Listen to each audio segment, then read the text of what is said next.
Good evening, everyone. I would like to thank the organizers for inviting us.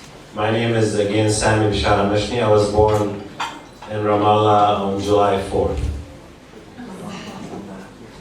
But that's not a day of independence over there.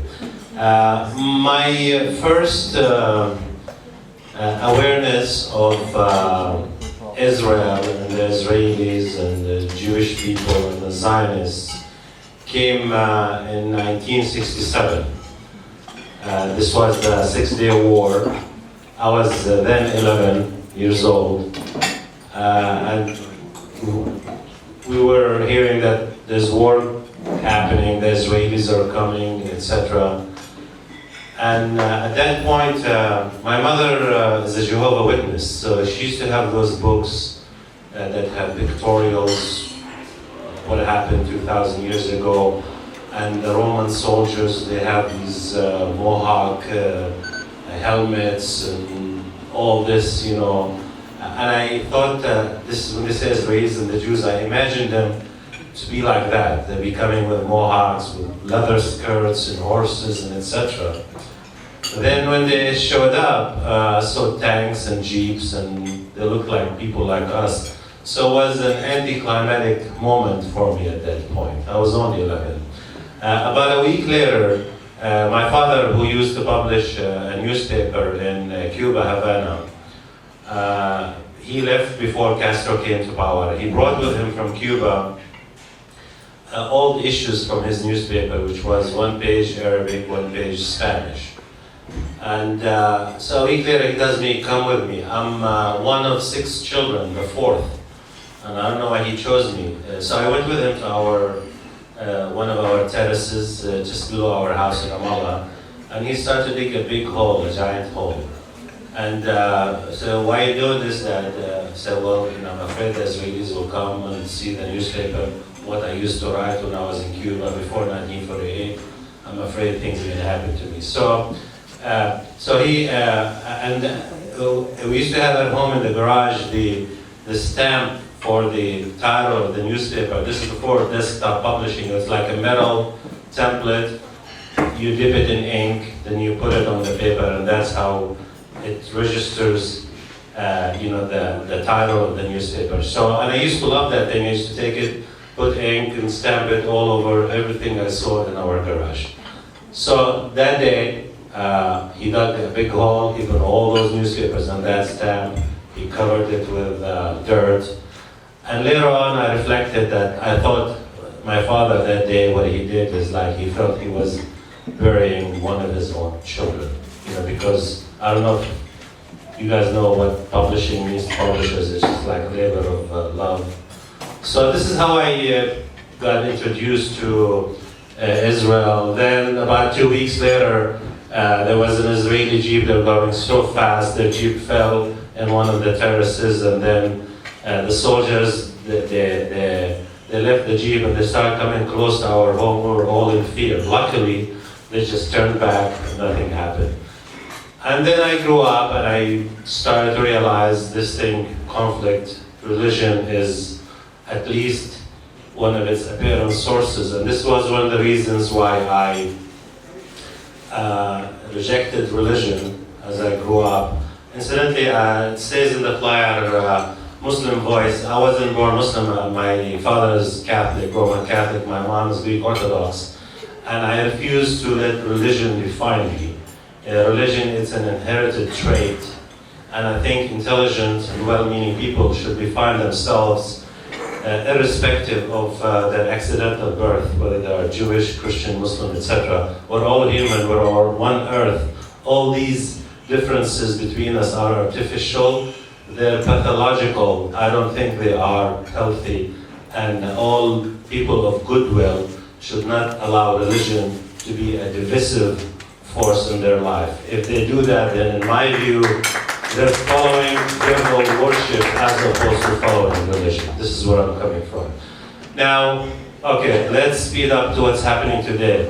Obviously, some people say Israel, Palestine, history, and etc. But I think if you get so much overlap with history, you lose sight of what's happening today. What's happening today is that there's one state, there's one government, which is the government of Israel.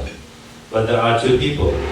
The Israelis have rights, the Palestinians don't have rights. It's just like, here in the United States, for example, they say whites have rights, blacks don't have rights. That's basically what's happening over there. I mean, of course, not every situation is the same, but that's the essence of what's happening. So I am one of those people who propose and see that it's historically inevitable that the solution, and the solution is a bad word, by the way, because we keep hearing solution for the last 60 years, but there's no solution. So it's more like morphine, opium you keep giving to the people, to the media, to the public. Oh, solution, oh great, the solution didn't, but it never happens. It's a treadmill of empty expectations and promises. So I suggest that this word should be banned. When the solution actually happens, they should start using it at that point, because it will be truthful, not euphemistic as it is right now. Whatever happened in South Africa is what's going to happen in Palestine. I know that a lot of people, oh, this never happened, the Israelis, they will not accept that, the Zionists will not accept that, but it's not up to them. There is an international movement that's building, the Solidarity Movement, that's slowly and surely growing, snowballing, and putting pressure, political, economic, global, on Israel.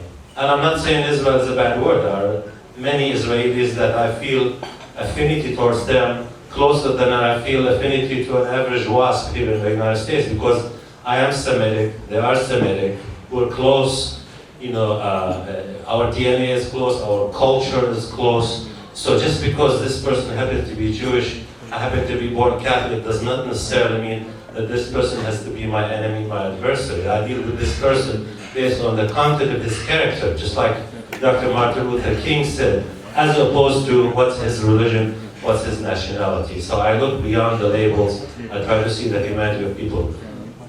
There will be one government at some point, a secular government, democratic state.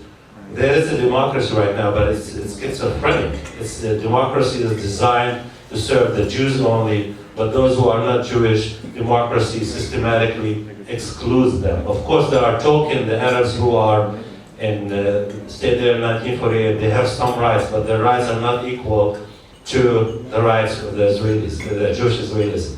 There are four classes of people right now in Israel. There's the Ashkenazi Jews, the European Jews, and there's the Sephardim Jews, who are the Eastern Jews, like from Yemen, Iraq, etc. They look like me. And then there are the Arab Israelis, the Arabs who stayed in Israel in 1948 for one reason or another. They stayed, did not leave or driven out. And then there are the poor people like us, who are the Palestinians who are not Israeli citizens, and they basically have no rights. They cannot assemble, they cannot address the government, etc., etc., etc. And this is why crazy groups like Hamas, like etc., they sprout out of the same reasons the Jews in Warsaw Ghetto rebelled. That's what the Hamas people in Gaza are doing. When you put people in a cage and you keep putting pressure on them more and more and more, they become radical, they become crazy, and they will do things that are not what normal people living in prosperity do. So how much time I have left? 2 minutes. 2 minutes. So, and I know that there are, conceptions, perceived in people's mind, and the Arabs are terrorists, the Israelis are bad, etc. But, this is kind of childish in my opinion, because we all know that people are products of circumstances. If you take any person here, and if you were, as a child, were put in a totally different environment, totally different culture, you would have grown to be imprinted with that culture. Your political views, your religion, your mannerism, etc. will be different. So we have to really recognize our humanity, our commonality as people on this planet that's getting more and more polluted. There's more warfare going on, there's more Occupy movement happening in the world. So we need to kind of think bigger and better than just being pitiful and looking at just right what's in front of our eyes, not being mindful of the global, thing that we live in, and act like sisters and brothers to each other. And I will just stop right there and thank you very much.